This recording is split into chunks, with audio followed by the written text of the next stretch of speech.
I'm Sister Dee Dee Byrne, and I belong to the community of the Little Workers of the Sacred Hearts of Jesus and Mary.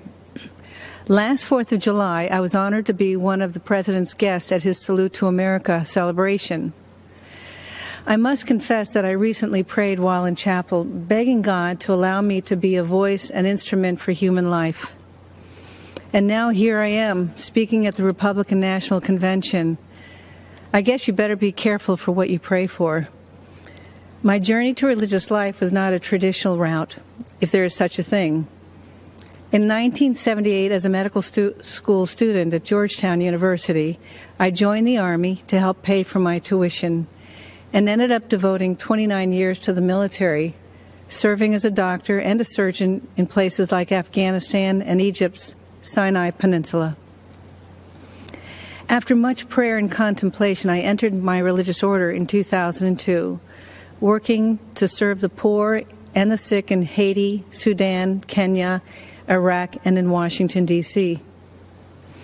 Humility is at the foundation of our order, which makes it very difficult to talk about myself. But I can speak about my experience working for those fleeing war-torn and impoverished countries all around the world. Those refugees all share a common experience. They have been all marginalized, viewed as insignificant, powerless, and voiceless. And while we tend to think of the marginalized as living beyond our borders, the truth is the largest marginalized group in the world can be found here in the United States. They are the unborn. As Christians, we first met Jesus as a stirring embryo in the womb of an unwed mother and saw him born 9 months later in the poverty of the cave. It's no coincidence that Jesus stood up for what was just and was ultimately crucified because what he said wasn't politically correct or fashionable. As followers of Christ, we are called to stand up for life against the politically correct or fashionable of today. We must fight against a legislative agenda that supports and even celebrates destroying life in the womb. Keep in mind, the laws we create define how we see our humanity. And we must ask ourselves, what are we saying when we go into a womb and snuff out an innocent, powerless, voiceless life?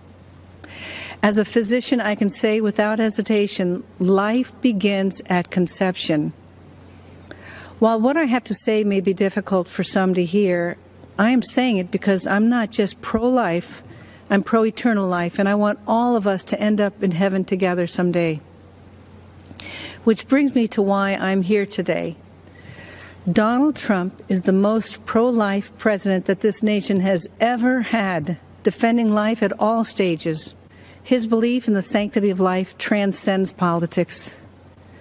President Trump will stand up against Biden-Harris, who are the most anti-life presidential ticket ever, even supporting the horrors of late-term abortion and infanticide. Because of his courage and conviction, President Trump has earned the support of America's pro-life community. Moreover, he has a nationwide of religious standing behind him.